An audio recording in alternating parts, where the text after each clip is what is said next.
But the chiropractor, I just have to talk about this real quick because I haven't seen you since I just got back. I told him my low back and everything was bothering me, and he like agreed. But then I've never had my hips popped in this way. I don't know if you have. So typically he does like you're on your back and he like grabs your ankles, right? And like will pull like your hips up. Holy cow. Pause, bro. Oh my gosh. What the fuck? Okay, but you know what I'm talking about. He Yo. grabs your ankle and Please he stop. pulls, and you can't even see my hands. It's fine. But he grabs your ankles and he pulls. You gotta stop using that terminology. What terminology? You pick one leg up and he pops your ankle. Not grabs he, your ankles and he pulls. grabs your ankle. That's crazy. You and I maybe don't get adjusted the same way. He grabs my ankle, turns my foot out to the side, and then pulls, and my hip kind of comes out of the socket, like readjusts. Have you never had that done? No. Okay, well, that's why you have no idea what I'm talking about. Anyway, that's how he typically. I don't like that this man's touching you like that. It's my ankle. He's grabbing you by the ankles and pulling you. I'm pulling my leg. That's crazy. And putting my hips back into place. Well, today, I guess my hips were super out of alignment. I've never had this done. He had me I'm laying on my back, had me bring my knees up. So like my knee, like feet together, knees up. And then like, if you're like in PT or whatever, or like a doctor's office and they like are like testing your strength, like, okay, push your knees out or push your knees in or whatever. So he put his hands like on the inside of my knee and then had me push, like give resistance. And then he pushed hard, like out. And my whole hip popped in a way I have never felt in my life. All right, we got to move on. I do not like the way you're describing things right now. We just what else do you want me to say? I don't know how else you want me to say it. Just say you had a new. Just say you had a different adjustment today that was very helpful. I'm just trying to explain it. It was. I've never had that done. It was crazy. It was crazy. That's insane. Let's move on. You're such a baby. No, I'm not a baby. Such a baby. The way you're explaining is absolute nasty work. Just nasty. You're work. the only one taking it that way. It doesn't be taken that way. Okay. When people listen to this and they first hear you, I guarantee you their first thought is going to be a fucking yo. That I'm just saying crazy. You don't have to take it that way. No. Anyway, you're a child. Welcome back to Mixed Media. I'm Amber Batiste. And I'm AJ Batiste.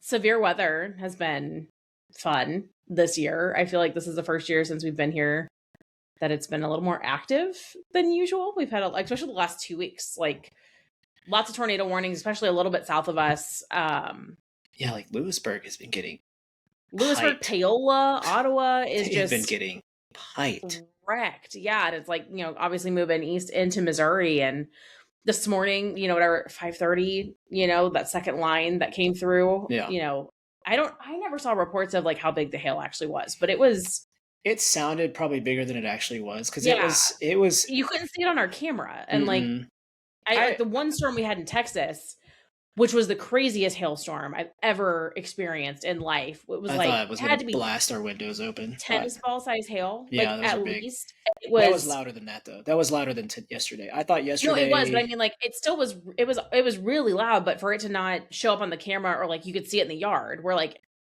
in Texas, especially with that one, you could get on our cameras and see. I just think it was hail in the yard. I just think it was so rainy, and it came out of nowhere though. I just feel like the one in Texas, it was evening time. It's going into night, so it kind of lit up the sky. We were in bed. I know, but it kind of lit up the sky a little bit, so you could see it a little better. Plus, we had a patio we could just walk out on. We weren't getting out of our bed to go all the way downstairs and walk outside this time. No. But it was, I would say these were probably marble size. If we couldn't see them, it sounded so much worse though than what it was. It did. Kids slept like champs though. They did. Oh, I was worried for a minute because it got really loud. They both squirmed for a few seconds and then went back to sleep. And I asked Quinton about it this morning. I was like, dude, there's a huge thunderstorm. He goes, I know, I heard it. So I don't know if he actually heard it or just wanted I wonder if he's talking about the one that came through in the afternoon. No, I said this morning. I said a few hours ago, and he was laying there before I got out of bed. He goes, I love thunderstorms. Psycho activity.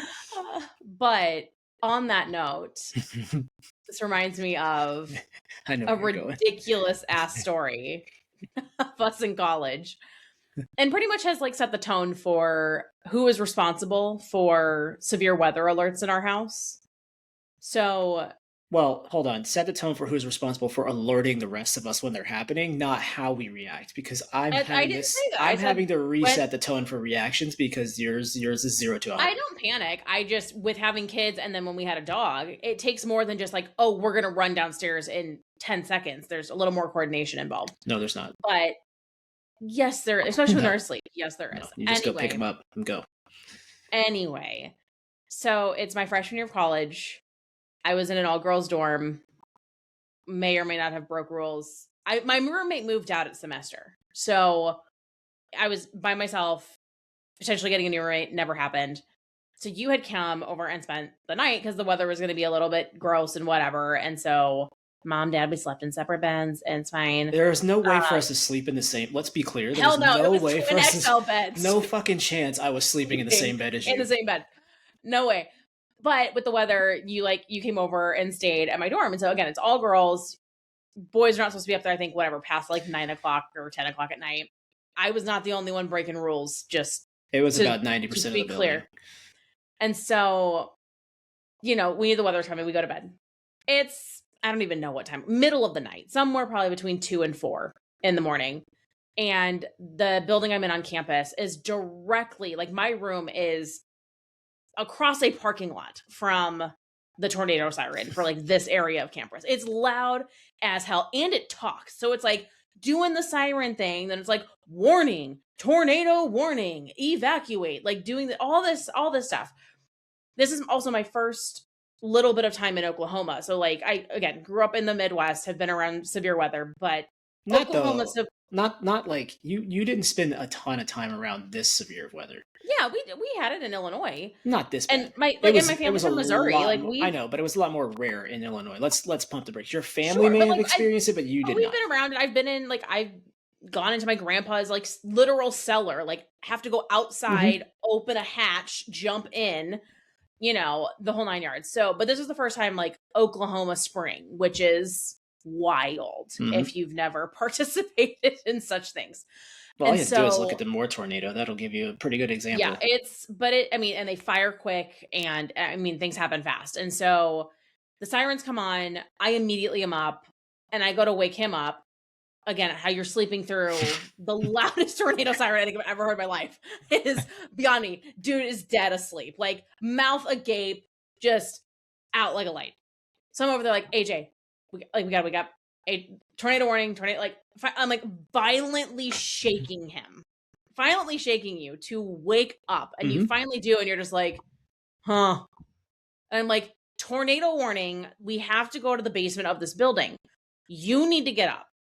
I'm running across, down and across the hall to check. I knew one of my other friends was down there. I knew her boyfriend was staying. I was making sure they were also awake. They were on the opposite side of the building. I said, when I come back, we're going to the basement. So I run down there, knock on the door. She's like, yep, we're up. I was just coming to check on you. I come back. I'm gone maybe, I don't know, 90 seconds, 2 minutes, not very long. Enough for me to get up. Back.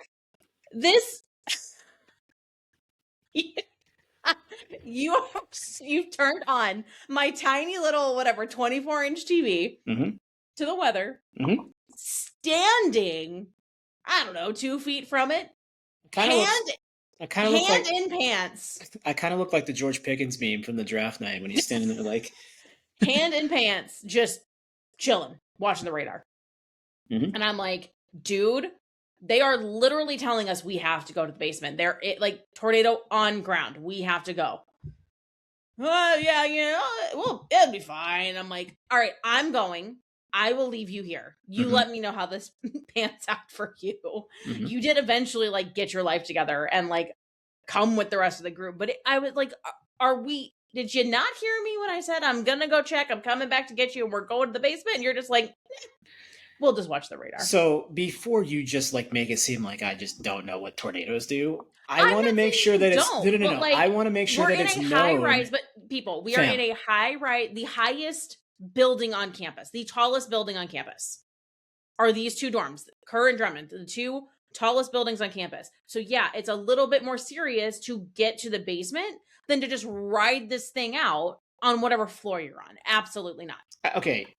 Yes and no. So the tornado thing was not on the ground in Stillwater. So let's start there. It had to be. No, there was no reason we're getting an alert that's like... You get a warning if there is rotational evidence of a tornado being present. They literally talked about it on a little newscast this morning. And they literally said it's either radar indicated, spotted by a professional, correct, or on radar indicated is what it was. Debris field. We were not in a debris field. We were not spotted. It's fine. It was an indication of a potential for a tornado was higher. Whatever. And then why I turn on the news, because I grew up in Tornado Alley, like literally spent my entire life, including college, in Tornado Alley. And when we moved to Texas, like I've literally never not lived in Tornado Alley. I know. So I've seen this movie, right? And I not that I don't take it serious, and I do. It's just like last night when you were opening, or this morning, I guess, when you opened it, and you were like, hey, we may have to go. I look, and I'm like, okay, it's way south of us. I'm chilling. It was, but all I said was, hey, I got an alert for a tornado warning. It says Johnson County. I said, I'm trying to figure out where. Johnson County is huge. Okay, so that's my point. The thing about tornado warnings is they're not doing it based on your exact location. It's based on the county. So Payne County was larger than you thought. And Payne County got the tornado alert because it was south. It was down by like where that 35-51 interchange was. So it wasn't. But for me, again, trajectory can change, right? Yes. Trajectory can change. I get that, but like the path that they were talking about on the TV and your panic were not matched. And guess what happened? By the time we got to the basement, number one, there was like I don't know, 1,500 other dudes down there. And then on the other side where the guys came down, there's a bunch of girls. So like obviously, no one cared about the rules. No one was following the rules. But when we got to the basement, we're in a tall building. It's over. If this does, I mean that's a lot of people. But it's 12 floors. It is 12-floor buildings. But we were on the 5th, so we were good. I was on the 3rd floor. I thought you were on the 5th. Pretty sure my room is 309. I thought that was your village room. Either way, but I'm pretty sure. Either way, my point is like you're like okay. For example, one of the more serious ones that I experienced, it took our shed, the top of our shed in our backyard, ripped a piece of our fence, and all of that stuff was down in the cul-de-sac down the street by my parents. That's pretty serious. We didn't actually have the tornado, but we had the winds. Last week we ended up in the basement because of the straight line winds, enough to set off the national. Not even just like the local news talking about it, like the National Weather Service sending stuff out to like amber alerts basically on your phone because it was like the straight line winds are crazy. Yeah. What did we end up doing? Because when we came down here, you're like, oh, I don't know. What did we end up doing instead?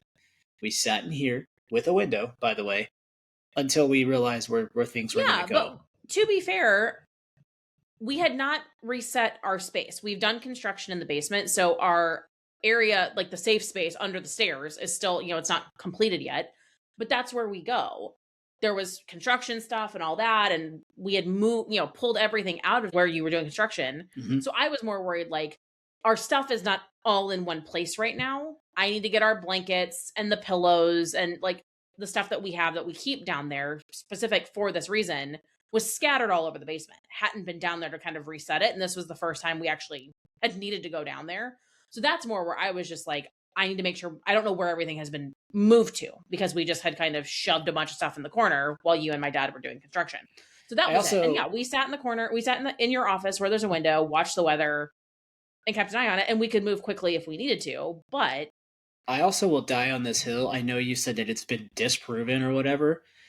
Speaking of hills, I mean, I have never seen, and I've seen several tornadoes in my lifetime, not literally up close in person, but like I've seen several tornadoes in my lifetime in vicinities that I've been in. Not one of them have been in super hilly areas. Like it has to touch down perfectly. I think scientifically it's not like, but the winds is what would get you. It's the winds and debris. If there's debris with it. I think it can kind of bounce, right? It can kind of come and touch down. I think obviously flat, like especially out in western Kansas, like where everything tends to like come through and I think about our way. I think about more. Yeah, but it's like if it's flat, if there's a lot of open land, like that just gives it a lot of time to stay on the ground because there's not a lot of obstacles. and then two, continue to develop as it moves through. Or yes, I mean, I don't want to say it's like an insulation, but it is. I feel like it's less common. It's not impossible, but less common. I have to talk about this particular story because this is actually the most terrified I've been when it comes to tornadoes. Yes. Yeah, so the day of the more recent, there's been 2 EF5s and more. Not the 90s one, but the most recent one. I was still in school, and it was summertime. Actually, I take it back. It was right after everybody had gone home for finals. So I was working at Olive Garden. I had some buddies. We went out and played golf, kind of south of Stillwater, kind of towards Oklahoma City. And I mean, we were on hole 4. Beautiful day. Absolutely gorgeous. And all of a sudden, the weather just flips a switch. And we hear the horn to get called in. And mind you, hole 4 is the furthest hole from the clubhouse. So, yay. It just starts dumping water. Like, I mean, pouring profusely. Yeah. Thunder's crackling and all this stuff. And we get in the car, soaked, get all our stuff in the car. We get in the car and we start driving back into Stillwater. And Cody, my buddy, pulls that up on his phone to see what the radar was doing. And we could look behind us in the rearview mirror and see like the wall cloud forming. And it wasn't even close to us, right? Like Moore was still another 45 minutes away.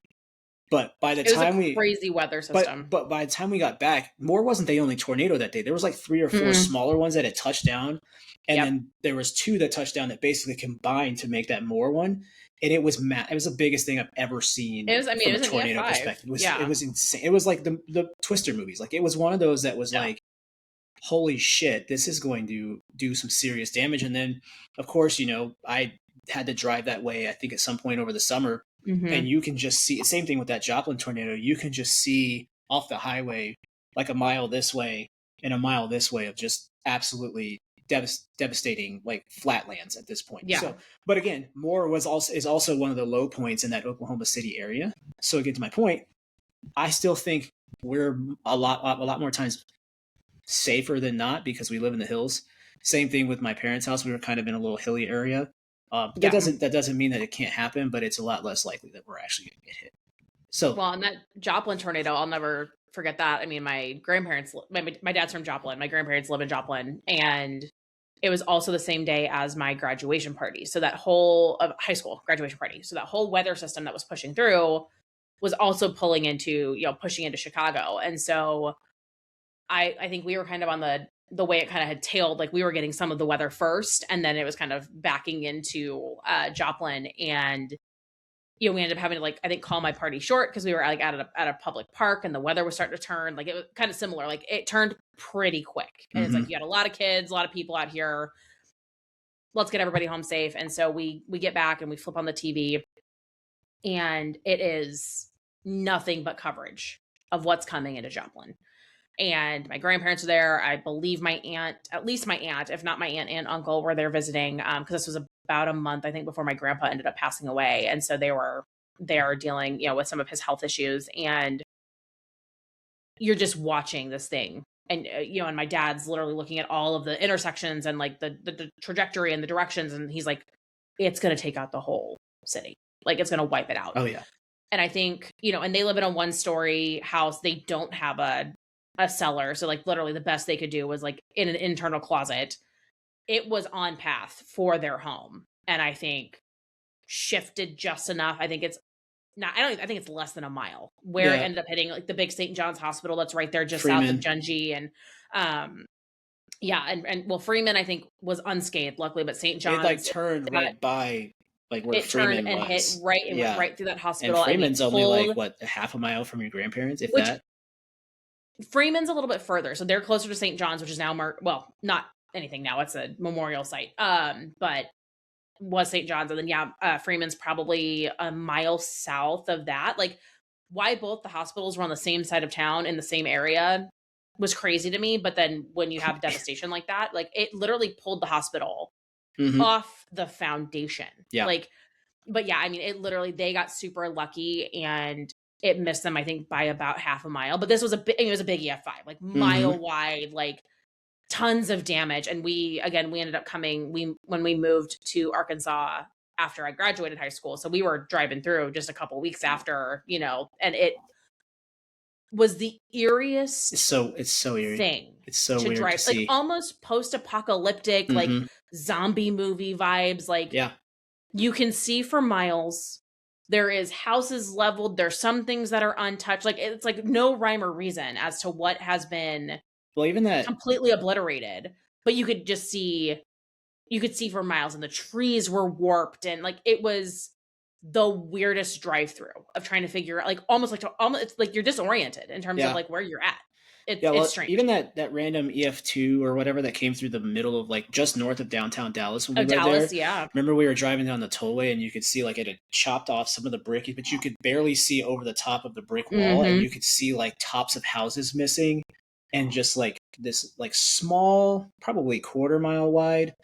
I guess it's not really small, but like quarter-mile wide, like tunnel of where trees had just been ripped and houses had been like ripped. It's crazy to see that kind of stuff. And I actually drove through that area too because I was coming back from Springfield to Stillwater, and yeah, to your point, like absolutely crazy. It's so weird to drive through that kind of stuff because like one, what happened, and at that point what the like at least what they have from a death toll perspective. And I believe my dad's cousin lost his home in that tornado because I think he ended up being one of the recipients of like maybe a Habitat for Humanity house like a couple years later, if I remember correctly. So yeah, I mean it was wild. But moral of the story, it is severe weather season across a lot of the country.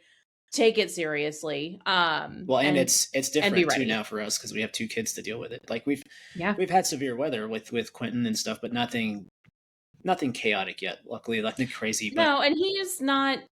It is a reminder. Luckily, yeah, but he's not scared, right? Like, I mean, and not that I don't want him to be scared, but he's not like petrified of thunder or lightning. He's intrigued by it. We try to make it light and keep it, fun. And also I think between the two of us, like try to keep pretty even keel. Like even the day we went down and we were like, I told him, I was like, hey, you do tornado drills at school. And he's like, yeah. And I was like, okay, well, we may have some weather that could produce a tornado. We may not have one. I don't know, but we may have to go to the basement today. And he was like, okay. He did get to see some hail though out of this window for the first time. Yeah. The window has a cover on it, but the hail was like popping through, and I was telling him, I was like, it's kind of like ice coming out of the sky. And he was like, oh, that's cool. I was like, yeah. So like but yeah, he's not like petrified of any of it, but I just like I'm like, okay, you do your tornado drills at school. This is going to be the same thing. We just have to go to our basement. So if we say we got to go, grab your shoes and let's go. So.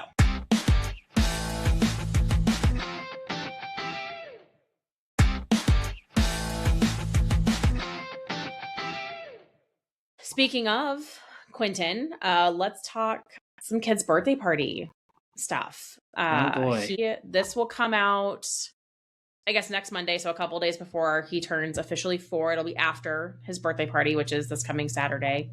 I can't believe he's 4. Number one, like that. I was just looking at a video of him at like 18 months, and like the difference between there, and I know it's supposed to be that way, but the difference between then and now, like he was talking ish, but now it's like full sentences. He's got sass, like he's got all and, this stuff. The things he picks up from people, like, well, and he's almost 4 and out of nowhere comes into the house the other day, 6, 7. And I'm like, who taught you that? Freaking. And he ratted out our little neighbor boys up the street, and I'm like, of course. They're like in, I think, what, 2nd and 3rd grade or 3rd and 4th grade or something up there, and ratted them out as teaching him that. But and he's like, you're also interesting. You're also raising him to be a snitch. I got to fix that. I haven't done anything. I just asked the question. He just shares the information. But yeah. So he's gonna be 4. We've had some fun birthdays for him so far. So his first birthday was Masters themed. I think it was something to the effect of like he mastered his first year. Just did it at our house in Texas. It was 105 billion-degree weather. Unbelievable heat for that day. We did it on his first birthday, like the day of his first birthday, early May. For it to be that hot at that point. And it was 95 degrees. I'm out there literally sweating buckets. We took like 4 pictures and we're like, okay, it's way too hot out here. Because we had bought little like the caddy outfits, for like the Masters, and he had a little caddy outfit. It was so cute. And I was like, literally put it on, take the picture, and then everyone went and changed clothes. It was too damn hot. My dad and I are out there like trying to put the balloon arch in the background, and because we were supposed to be outside. We had bought this awesome like inflatable like putt course and a bounce house and all of that, and it was so miserable. We all basically everybody was inside, just in our living room, in the kitchen. Yep. just inside because it was so freaking hot. And then we moved up here to Kansas City, and his second birthday was Bluey themed. Again, super cute. We just did it at home. We didn't know a ton of people because we had just moved up here, so we had some family come. Obviously, mostly our neighbors. Adults. It was actually our party more than it was his. It really was. There wasn't a lot of kids. We put a bounce house out in the garage, so they were fine. We had a couple little friends from school. We were going to, again, set up outside, but then flip, opposite end of the spectrum. It was like 50 degrees of rain for his second birthday, so we had to be in the garage. I mean, he had a great time. So then for the third birthday, we said, fuck it. We're not even going to be here. Let's get out of here. No, we're not even throwing a party. We took him to Disney World. And His planet is like so many core memories, like not to be like super cheesy, but it is one of my favorite trips I think I have taken, period. Like, it was so cool to see for him. Like, and the fact that we were able to get him to recognize characters before we went made it that much more of an experience for him when he was meeting the characters. Yeah, so we started watching certain movies and getting him like revved up on who he might meet. We'll get to this in a second, but like Toy Story wasn't even like high on his priority list. Like he was like Olaf was what he wanted to meet. Like Olaf was priority was the thing. But when we got there, it was so funny. Like, I mean, I think they were the same day, right? Olaf and Woody and Jesse. Yeah, they're all at Hollywood Studios. Yeah, so we had met several characters like leading up to Mickey and Minnie was one that like he was excited about. Moana, that was the funniest one to me. Moana, so I take him, we're standing in this line, she's at Animal Kingdom, and we get to the bottom of the line and she comes to grab him and he just gets this massive grin and turns like bright red in the face and is just just absolutely enamored with her, in awe of her, and just she's fully in character, talking to him like he's called him a little Voyager and a little Maui and all this stuff, and he is literally just so then he goes to take the picture and he's hands on hips, elbows, like just so excited and proud of himself. It was so cute. Funny. I was dying. I'll try to put the picture in here, but it was Disney's like weirdly been a part of like all of our kind of pregnancy journeys. So like just quickly, like we went for our 5th anniversary, adults only, before we even started trying to have kids, because I wanted to go do the coasters. We did a couple days. That wasn't our 5th anniversary. Our 5th anniversary is in Jamaica, by the way. Oh, so okay, 4th anniversary. Yeah. Sorry, either way, before children. Yep. So it would have been 2021. So yeah, I guess no, would have been 3rd. We're both wrong. So I never said great. 4th. I was waiting for you to figure it out because it's all right. Yeah, the math ain't mathin'. Yeah, because so we went, 5th year he was here for sure. He was like, yeah. So we did a full week in Disney, and then shortly thereafter ended up getting pregnant. So like we went in September, and then I was pregnant like Magic of Disney, baby. And then that following spring, so before we had Quinton, this was in March, is when we went to Disneyland for a friend of ours' 5th birthday. So it was like few families went out to celebrate him at Disneyland. So we went out to do that. So again, right before that was like Quinton got to go on some of his first rides in Mabelli and all that stuff. And then this trip was the 3rd time we've been to Disney in the last few years. Go to the trip. It's like we go, by the way, take your kids while they're free. Yep. Like I will die on that hill. People are like, why are you taking babies to Disney? No. They can ride so many things. And he turned 3 on the trip. So because we checked into the hotel before he turned 3, he was free the entire time. Yeah. So financially speaking, you should do that. But we go on this trip, and then literally the week after we get back, I find out I'm pregnant with Kaya. So Disney has like weirdly been intertwined with us having kids and all of that stuff. The good news is that's not possible anymore. So anytime it is not possible anymore. We're not going to have to worry about being pregnant coming back. So we do not. But no, so we took him to Disney and it was the best. Both sets of grandparents came. So your mom and dad, my mom and dad, us and him. And it was the coolest thing. Like I'm a Disney kid, grew up on Disney, like obsessed, like loved all the movies, loved the characters, went to Disney a handful of times, and there's just nothing like it. Like I know it's expensive and it's a pain in the ass. It's not just a fun leisurely trip. Like if anyone's been to Disney, it's like, I mean, I'm that type A, like we have a plan, we have the reservations, we've got the lightning lanes, we're doing this because I'm trying to make this as seamless as possible. Again, going with a toddler, want to make this as tantrum free as possible. And I will say, this kid was an absolute champ. Especially with like long days, hardly any naps. Up early, napping on the go, in the heat. He was all about it. Well, I think, my favorite part, there was multiple parts, but my favorite part was his Spider-Man interaction. Which was first of all, Spider-Man was great at Universal. Fantastic. Or Islands of Adventure. Yeah, he was at Islands in the Marvel comic area, and the guy was awesome. And made him feel great. And he still has his little Daily Bugle thing in his little picture in his room. He looks at the one on the fridge all the time and talks about it. So that interaction was super cool. As a Spider-Man kid myself, like that was like super cool to see that come full circle, because I know my parents took us there and we had some similar experiences to that. Yeah. But yeah, this was his first experience writing anything like outside of like right? Like writing any of the rides, right? And so we didn't know what to expect. We didn't know if it was going to be a week full of him like being terrified to get on stuff, but man, the kid had no problem.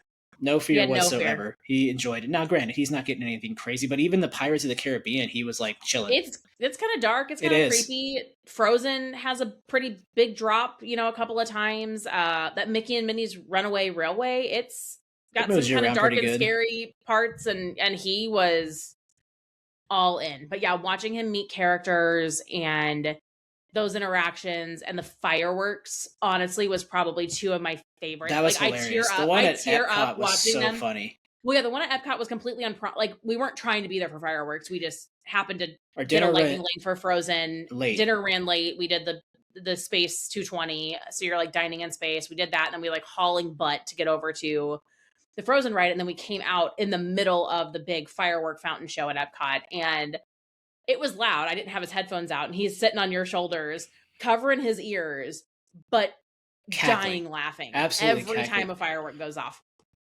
And so watching that, and then we had gotten a pretty good spot for the Magic Kingdom fireworks. And again, just watching his face just like light up and see everything that's happening. And then as we're leaving, you had gone back to go ride Tiana's one more time. And we're kind of waiting up at the front, and all the characters like Mickey, Minnie, Donald, Daisy, Goofy, they came out like on like one of the little areas like down Main Street. And so he was like up there with like, I don't know, 10 kids just like interacting and dancing around and playing with it. It's like 10:30 at night, and he is just like living the absolute dream. So I loved it. Best trip by far. Yeah. Best birthday by far. Yeah. I know we talked about maybe going to Disneyland next year for his fifth birthday, kind of, and going to kindergarten and all that kind of thing. Well, they have the Marvel area, so that's a different Marvel area. They have the Pixar area, fully immersive Pixar area. They've got the Pixar hotel, so that's kind of what we're toying with. And then speaking of Pixar, this dude is like, I think we've mentioned, all the way into Toy Story, Buzz Lightyear. Yeah, we are. And you can't see it right now, but I actually have the Lego Pixar lamp. Lego Pixar lamp, yeah. Was like super excited to help me build. So he's all in. But he's Toy Story. So we're having a Toy Story birthday party this weekend. It's at a super cute place that is like kind of space astronaut themed. It's a like indoor playground. He's got 19 friends coming, which is awesome. Awesome, but like, oh my gosh, expensive. Like doing anything outside of your house pretty much is ridiculously expensive, apparently. Yeah, but you also like now that you see it, like 19 kids running around here would have been insane. If we could guarantee the weather was good and we could fully be outside and like rent a bounce house. Well, and as we talked about this earlier, we can't guarantee anything. With the weather I know here. This early May timeframe is tough, and so, but yeah, so we've got that coming up. Again, grandparents are all coming in, possibly your brother, should be a ton of fun. And then, hopefully Disneyland next year. And then poor Kaya, I feel so bad for her. Like, I don't even know, like, so my birthday's January 12th. So I'm a couple weeks after Christmas. It's already hard. Like, a lot of people growing up, like, would lump gifts in, at Christmas, like, oh, this is also for your birthday. And like, that's shitty. I will die on that hill. It is. How about you just be grateful? How about you just be grateful you're getting my gifts? Birthday and Christmas are two separate occasions. So like, don't lump me in with Christmas. I still want to celebrate my birthday. And same my with presence her. Like, is your gift for your birthday. Okay. But with her being a New Year's Day baby, like she is going to fall on a holiday. And so we got to figure out when to do a party for her, like for her first and all of that. And it's just like, I just feel bad. Like it is going to get blended with all of the other like holiday mayhem that is kind of going on. Well, but it's going to be a fatiguing time, right? Like, because everybody's like, that's the back end of the holidays and everybody's fatigued. You've got Thanksgiving before that, then you got the Christmas season. And it's like, so we'll definitely have to do it probably into January a little bit, but it's just, I don't know. It kind of sucks. So sorry, girl. But when she gets older, it will be a cool birthday for her when she gets a little older. Yeah, lots. I mean, you get a party on your birthday like every year, like or leading into your birthday every year, so that'll be great. But and we did talk possibly. We've been toying with like a Disney cruise at some point. That's the one thing. You've done one a long time ago. I've been on a cruise. Been as an adult. I've been cruising, but not a Disney cruise, and so I think kind of similar. I'd like to take her like for her third birthday, so be there while she turns 3. On the cruise ship, do Christmas and New Year's, and just kind of say, we're not doing the holidays at home. We're just going to go on a cruise and do that. So I think we'll do that in a couple years, but I don't know what we're doing for her first. We got some time to figure it out, but it's just, I'm kind of stuck with the time of year. I think it'll work itself out. I think we could probably do something even that following weekend or whatever. Like, I don't think it needs to get too far. It's just hard, like with family coming up and traveling and just, again, a lot's happening. But the thing is, like with family and stuff that are already coming in and out, like we could just do things with family at that time to celebrate her, and then do things with her little friends as she gets into school and stuff after that. Well, for her first birthday, I want to do something like Quinton and do a bigger, adult bigger party. kind of basically. But we'll see. We could just rage for New Year's Eve and say it was for her. I'm just saying. But no, we'll report back on how his party goes. We're excited. It's like birthday season with his little friends right now. It's like a birthday every weekend. So we're up next. We had one last night. We're up next on the docket. So it should be a lot of fun.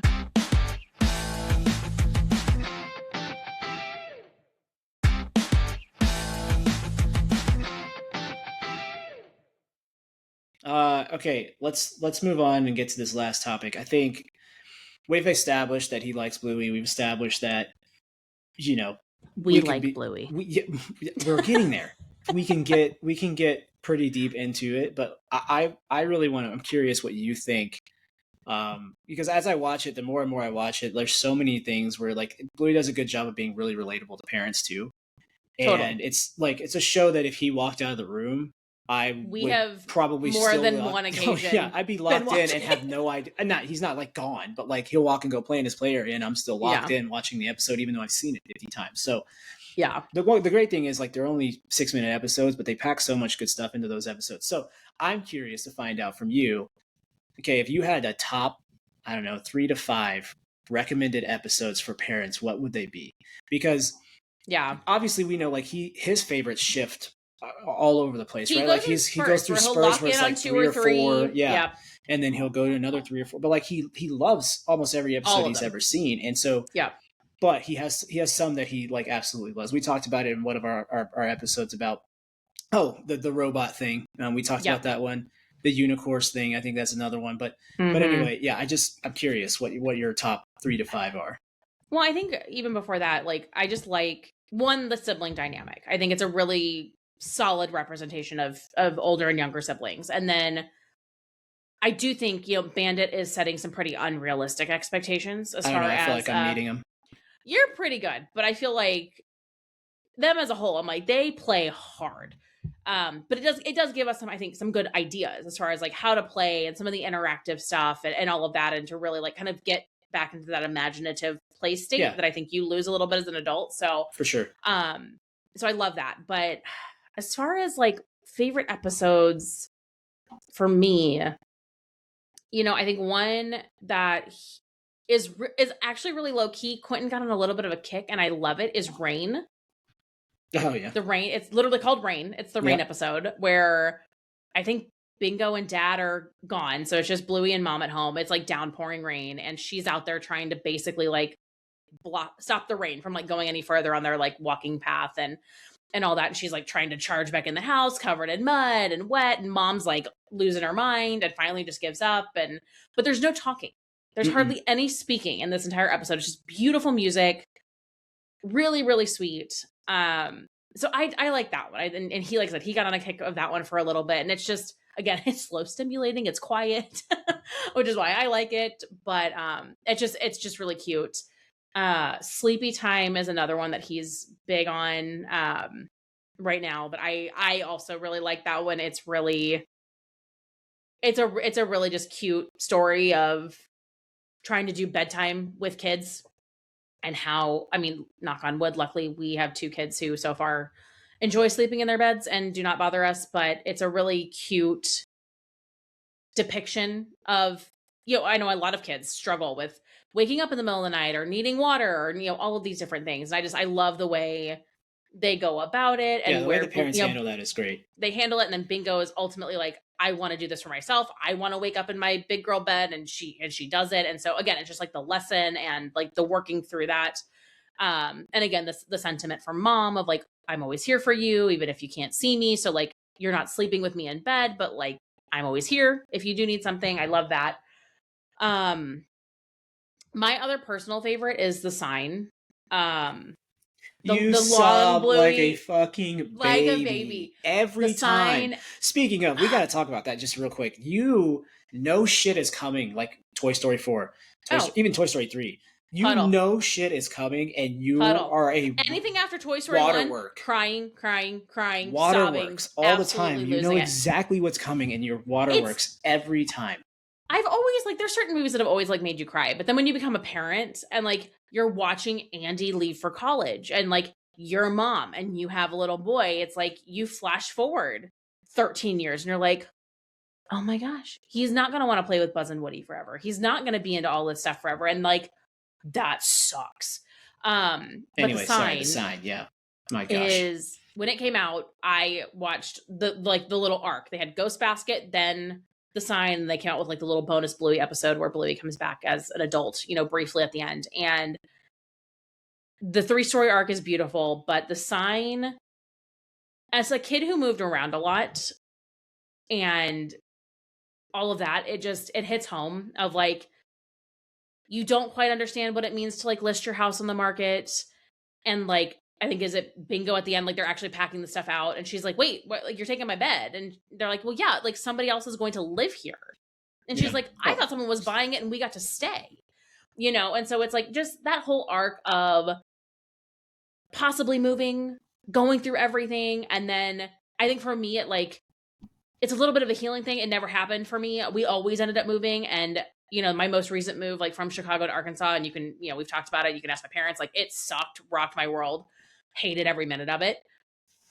To get to see Bingo and Bluey not have to move and not leave their people and their village and their childhood, like I lose my mind every single time. It is a beautifully written episode. It is I think was designed to be like the end of the series. Look at you right now. I don't think Huh? Look at you right now, trying not to tear up right now. No, I'm good. But I think it was designed to be the end of the series. I know there was like back and forth on, are they going to come out with more? Are they not? I think, the creator has come out and said he's done. Like the movie that's coming out next summer is kind of what he's focusing on, but he's kind of done with writing Bluey episodes, like the short episodes. So it was just a nice wrap up. You get to see all the family and, Frisky and Rat are getting married and, Bluey's her aunt is pregnant, which was having fertility issues early on in the first few seasons. So it's just like a nice put a bow on it. If the season ends, if the series ends, they tied up all the loose ends, and I love when a loose end gets tied up. Oh, I know you do. What about you?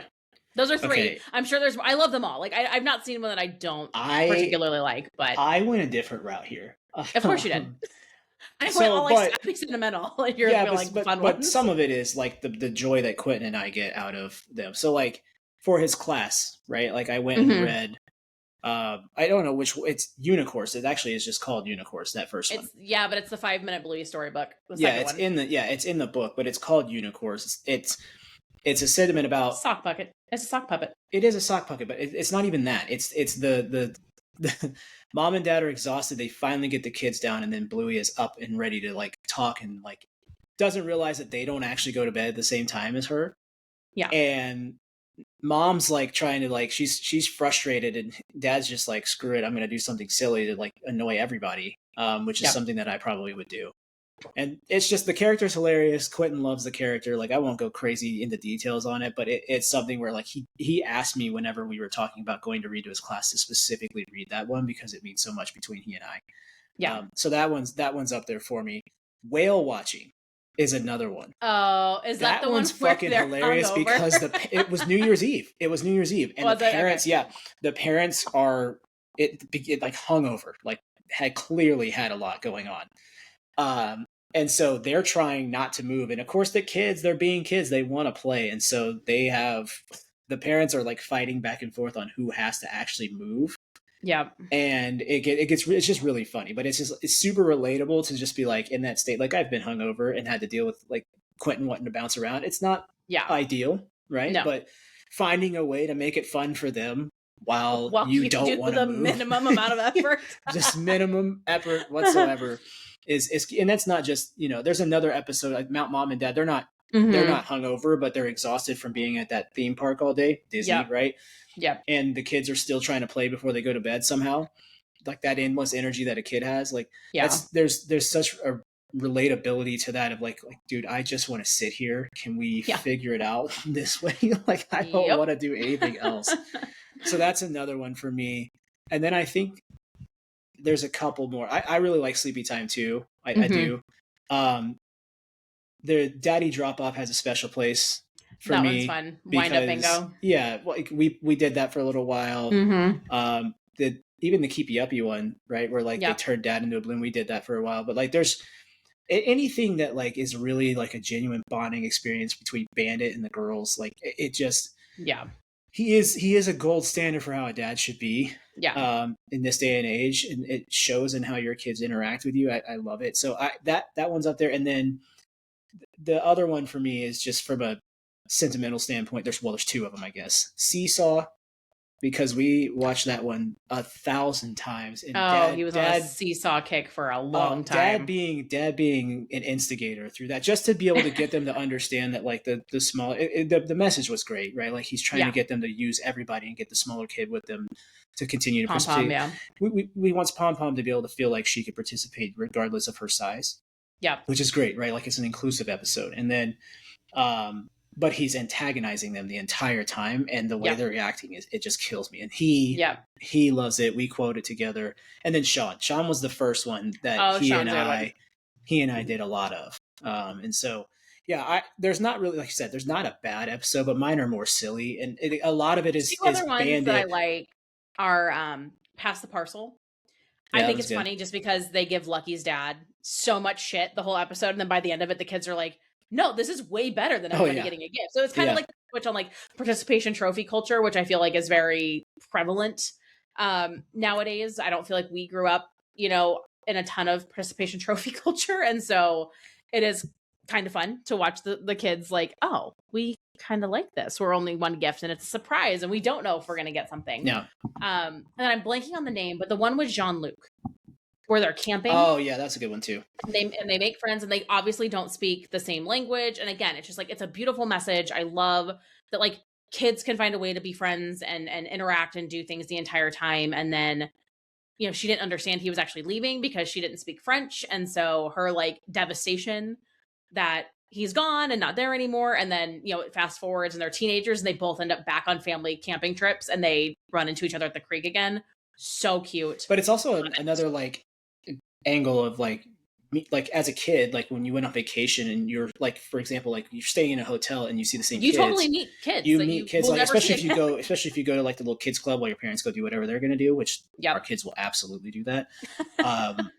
Like you meet kids and you make a friend, and then you may never see them again because you're a kid. You don't have communication devices and things like that. And so it was also like, to me, that's what I took away from it, because I've had those experiences. I remember a kid when we went to Hawaii when I was young that I don't remember his name now, but we had a blast while we were there. But like you're not thinking about, oh, this kid's from I guess France or whatever he's from. If you send kids to camp or anything too, it's like you have camp friends where it's like you might see them once a summer, you might see them every couple of years, and you maybe don't interact or ever see each other. You live on opposite ends of the country or whatever it is. But like you both have that memory or like that friendship that is just unique to that experience. Oh, I forgot about Hammer Barn. That one gets me because of how bad it reacts to the pizza oven and the lawn. And the lawn. Yeah, because if I ever was told that somebody else's was, if you would have said something like that to me about the lawn, we'd have been at Menards in 2 seconds. Best believe we'd be spending thousands of dollars at Menards. For no reason, just because I'd be mad. Just because. Yep. But yeah, big Bluey fans. He's still, I mean, even now, like, it's his favorite show. Like, that is what, if we're going to let him watch something or need a few minutes, like yesterday we were, moving some furniture around, and he just, it's easy. He likes it. He knows the episodes. Like, he's kind of like me in that sense of, like, he knows the music. He knows the introduction. He knows the certain things, and he can pick up which episode is coming on. Literally within the first 2 seconds. He would win Bluey episode trivia in a heartbeat. If it was visual or sound only. Gosh. Oh my gosh. But yeah, and like obsessed. A lot of the opening shots is just the house. So it's crazy to me that like he can pick up on which one it is based on the music. And I mean, again, he loves music, and he's very audio intelligent, I would say. And so he picks it up super, super quickly. But we love Bluey over here. Yep. But, all right. Well, I think we need to wrap up. We do. I have to go get him. So you do. So that does it for this episode of Mixed Media. You can follow us on Instagram and TikTok at the Mixed Media Pod. Subscribe on YouTube or wherever you get your podcasts. And again, if you have any topics you think we should discuss, feel free to leave them in the comments on YouTube or on our social media. And we'll see you next time. Peace.